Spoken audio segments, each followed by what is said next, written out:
"Hey, rookie, grab that crate." Staff Sergeant Marcus Reeves looked up from his paperwork. The corporal was pointing at a 90-pound ammunition crate. Reeves was 34 years old. He'd been in special operations for 12 years. He'd conducted missions in places these Marines had never heard of, but his transfer papers said new assignment. His face looked young, and nobody bothered to read past the first page of his file. So they called him rookie, gave him grunt work, laughed when he didn't push back. What they didn't know was that Marcus Reeves had more combat experience than their entire platoon combined, and when the enemy surrounded the base, that experience would become the only thing keeping them alive. Before we begin, make sure to subscribe to Acts of Veterans so you never miss these true tales of courage. And tell us in the comments, where are you watching from today? Staff Sergeant Marcus Reeves arrived at Forward Operating Base Atlas on a Tuesday morning in late September. The base sat in the Kunar province of Afghanistan, nestled in a valley, surrounded by mountains that offered both protection and vulnerability. His transfer had come through quickly for most of his file to follow. What arrived with him was basic: name, rank, MOS, current assignment. The rest 12 years of classified operations, 200-plus missions across 7 countries. Multiple commendations was buried in secure databases. That required clearance most Marines at Atlas didn't have. To the soldiers at Atlas, Marcus Reeves looked like a rookie at 34. He had a face that could pass for mid-20s. Clean-shaven, lean, quiet. His gear was new because his old equipment had been retained by his previous unit. His uniform showed no wear because he'd just been issued it. When he checked in with the company first sergeant, the conversation was brief. Reeves, Staff Sergeant, reporting as ordered. First Sergeant Rodriguez glanced at the single-page transfer order. "All right, Reeves, you're assigned to 2nd Platoon. Report to Sergeant Vega. He'll get you situated." "Yes, First Sergeant." Rodriguez looked him over once more. "You look young for a Staff Sergeant. How long you been in?" 12 years, First Sergeant." Rodriguez raised an eyebrow, but said nothing. 12 years should have put more wear on a man, but Rodriguez had paperwork to process and didn't dig deeper. "Welcome to Atlas. Stay sharp." Sergeant Juan Vega met Reeves outside the company office. Vega was 28, combat veteran up to deployments, and the kind of NCO who ran his squad with equal parts discipline and dark humor. He looked Reeves up and down. "You're the new guy." "Yes, Sergeant. You look fresh. This your first deployment?" Reeves paused for half a second. He could correct the assumption, explain his background, pull rank if needed. But 12 years in special operations had taught him something valuable. Let people underestimate you. It's tactically advantageous. "I'm ready to work, Sergeant," Reeves said. Sidestepping the question, Vega nodded. "Good. We need bodies. Grab your gear and follow me." As they walked through the base, Vega pointed out key locations: Chow Hall, Barracks, Armory, Aid Station, everything a new soldier would need. "You'll be bunking with Corporal Davis and PFC Morrison. They're good Marines. They'll show you the ropes." Reeves just nodded when they reached the barracks. Corporal Tyler Davis was sitting on his bunk cleaning his rifle. He was 23, stocky, with the confident swagger of someone who'd seen combat and survived it. "Davis, this is Staff Sergeant Reeves. New assignment. Get him squared away." Davis looked up and grinned. "Another new guy. All right, Sergeant." As Vega left, Davis stood and extended a hand. "Welcome to Atlas. Don't worry, we'll teach you everything." Reeves shook his hand. "Appreciate it." Davis gestured to an empty bunk. "That's yours. We run pretty loose here as long as you pull your weight. Chow's at 1800. Don't be late, or you get the mystery meat." Reeves set his pack down and started unpacking. As he did, PFC Nathan Morrison walked in. Morrison was 20, energetic, and talked more than he listened. "Oh man, another FNG?" Morrison said, using the military slang for a new arrival. Davis laughed. "Yep, this is Reeves. Staff Sergeant, apparently, but he looks like he just graduated high school." Morrison studied Reeves.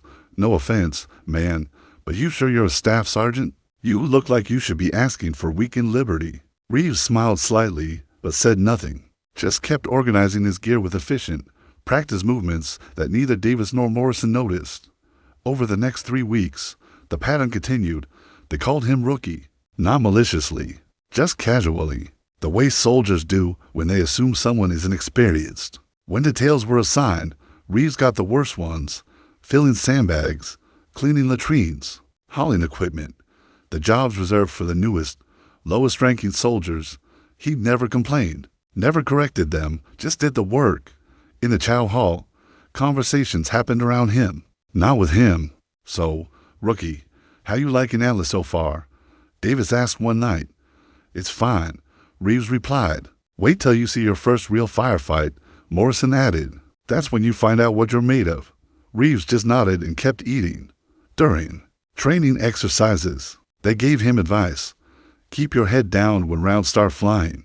Don't freeze up. Just do what we do." Stick close to Davis. He knows what he's doing.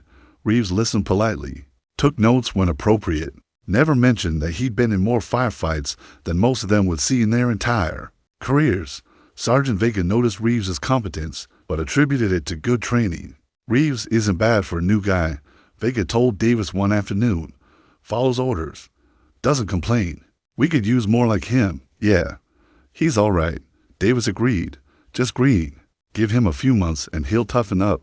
But there were moments small, easily missed, where Reeves' true experience showed. During a patrol planning session, a lieutenant was reviewing a route through a nearby village. Reeves studied the map silently, then spoke up. "Sir, that route puts us in a natural choke point here." He pointed to a narrow street between the compounds. "If we take contact, we'll have limited exit options." The lieutenant looked at him, surprised. "You've studied the map?" "Yes, sir. Good observation. We'll adjust." After the meeting, Morrison nudged Davis.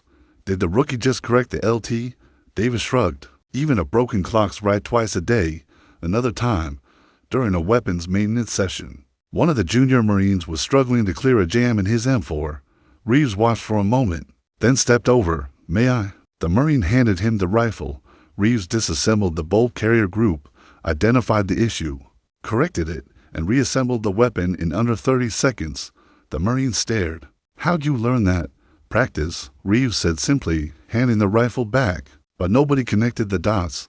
Nobody wondered why a rookie moved with such efficiency, had such detailed map reading skills, spoke with such calm authority when he chose to speak. They just saw a quiet staff sergeant who did his job and didn't cause problems. The attack came on October 17th at 03 for 2 hours. The first explosion tore through the night, slamming into the northern guard tower. The structure collapsed in a shower of debris and fire. Alarms shrieked across the base. Marines stumbled out of barracks, grabbing rifles, pulling on gear, trying to process what was happening. A second explosion hit the eastern perimeter, then a third, then sustained gunfire from multiple directions. Forward operating base Atlas was under siege. In the talk, the base commander, Captain Lawrence Hayes, was trying to coordinate a response, but the radio net was chaos. Everyone talking at once. Reports flooding in faster than anyone could process. "North Tower is gone. We need medevac. East perimeter taking heavy fire. Multiple hostiles. West gate reports movement. They're trying to flank." Hayes grabbed the radio. "All units, report status. I need a clear picture." But the picture wouldn't clear. The attack was coordinated, professional, hitting from 3 sides simultaneously. In the barracks, Reeves was already dressed and armed before most of his squad had even processed the alarm. He moved to the door, scanned the compound, assessed the situation in seconds. Davis stumbled up beside him, rifle in hand. "What the hell is happening?" "Coordinated assault," Reeves said calmly. 3 vectors, probing for weak points. "How do you—" Another explosion cut him off. "This one closer, the Western Ammunition Depot." Morrison appeared, face pale. "They're trying to blow the depot." Reeves's mind was already working, calculating, prioritizing. He'd seen this before. Different country, different enemy, same tactics. "We need to reinforce the depot," Reeves said. "If they breach it, the entire base is compromised." Vega ran up, shouting orders. "Second platoon, form up.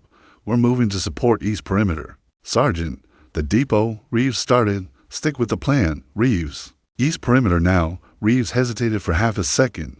Then he made a decision. "Davis, Morrison, with me." "What?" "Reeves," Vega said. "Trust me, we go to the depot now." Something in his voice, the absolute certainty, the command authority, made them follow without further Question. The three of them sprinted across the compound while gunfire raked the perimeter walls. Tracers cut through the darkness. Explosions lit up the sky. Davis, Morrison, with me. What? Reeves, Vega said. Trust me, we go to the depot now. Something in his voice, the absolute certainty. The command authority made them follow without further question. The three of them sprinted across the compound while gunfire raked the perimeter walls. Tracers cut through the darkness. Explosions lit up the sky. They reached the depot just as enemy fighters breached the western fence. Reeves dropped to one knee, raised his rifle, and fired. Single shots, controlled, each one finding its target. With surgical precision, 3 hostiles down in 3 seconds. Davis and Morrison stared. Holy shit, Morrison breathed. Suppressive fire on the fence line. Reeves ordered, I'll move to the depot entrance and secure it.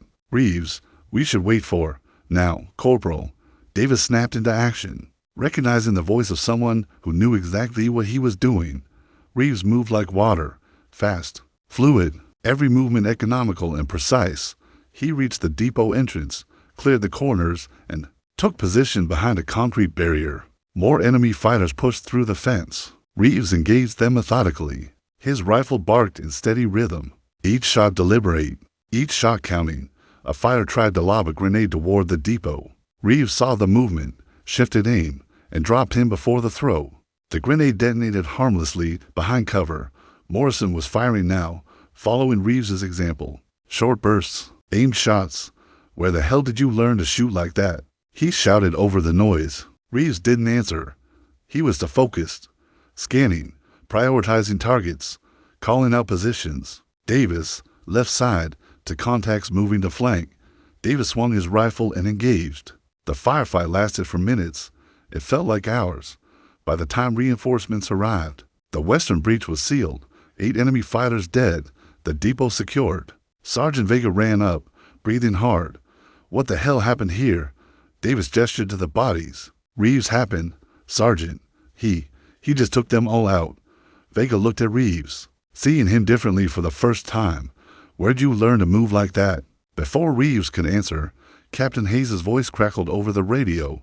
All platoon leaders, report to TOC immediately. Command and control is compromised. We need senior leadership at the TOC now. Vega started toward the TOC. Reeves followed.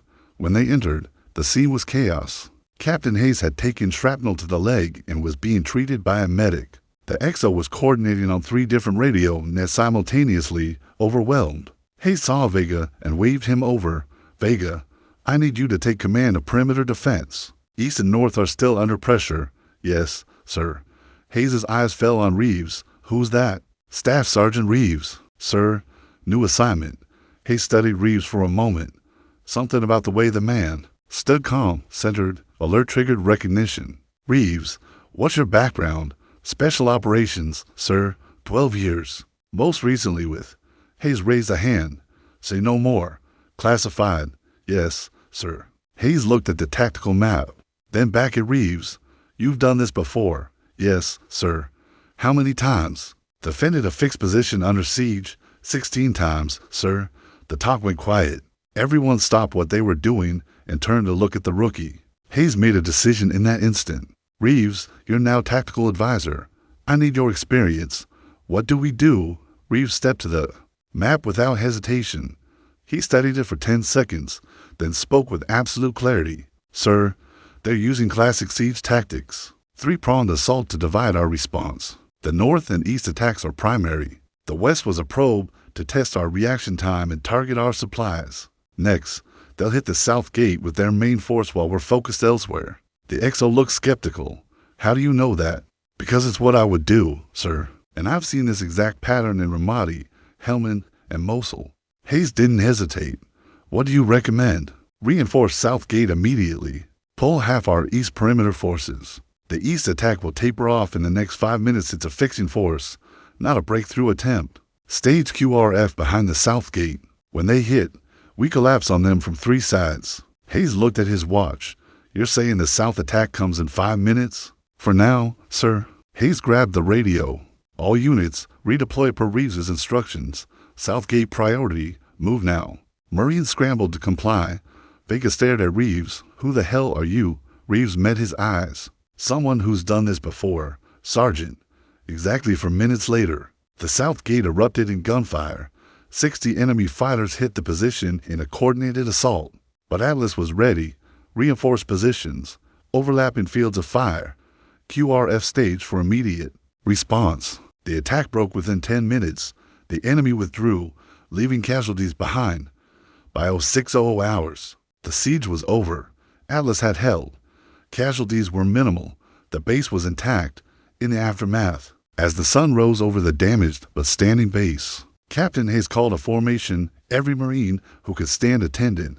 Hayes stood with his leg bandaged, leaning on a crutch. Last night, we faced the largest coordinated attack in this base's history. We held because Marines did their jobs, but we also held because of one soldier's experience. He gestured to Reeves. MORAL. Never judge a book by its cover. The quietest person in the room might have more experience than everyone else combined. True professionals don't need to announce their credentials. Their actions speak louder than any words ever could. If this story moved you, don't forget to show your support. Subscribe to Acts of Veterans for more true tales of courage, sacrifice, and honor. Stories that remind us of the quiet strength carried by those who serve. Tell us in the comments, where are you watching from? We love seeing how far these stories reach. Until next time, stay safe, stay strong, and never forget the heroes among us. Staff Sergeant Marcus Reeves, step forward. Reeves obeyed. Hayes' voice carried across the silent formation. For 3 weeks, we called this man Rookie. We gave him grunt work. We assumed he was green. He paused. Staff Sergeant Reeves has 12 years in special operations, over 100 combat missions, 3 Bronze Stars. He's defended more bases under siege than most of us have seen deployments. The formation was dead silent. He never corrected us, never pulled rank, just did his job. And last night, his experience saved this base and everyone in it. Hayes extended his hand. Reeves shook it. Thank you, Staff Sergeant. Just doing my job, sir. After the formation, Davis and Morrison approached Reeves, their faces a mixture of embarrassment and awe. Why didn't you tell us? Davis asked. Reeves shrugged slightly. Would you have believed me? Or would you have thought I was bragging? Morrison shook his head. Man, we had you cleaning latrines. Latrines need cleaning too, Reeves said simply. No jobs beneath a soldier. Vega walked up, extending his hand. I owe you an apology, Staff Sergeant. Reeves shook his hand. No apology needed, Sergeant. You led your squad well last night, because you told me what to do. You executed it. That's what mattered. In the weeks that followed, Forward Operating Base Atlas operated differently. Staff Sergeant Reeves was no longer called Rookie. He was consulted on tactics. His advice was sought. His experience was respected. But he remained the same, quiet, humble, never seeking attention, still doing whatever job needed doing, regardless of how menial. New Marines arriving at the base heard the story. The staff sergeant who'd been mistaken for a rookie, the man with 200 missions who led them, underestimate him until it mattered most. Some asked him why he never corrected them sooner. His answer was always the same. Experience doesn't need to announce itself. It speaks when it's needed. And on the night of October 17th, when Forward Operating Base Atlas needed experience more than anything else, Marcus Reeves had spoken and everyone had listened.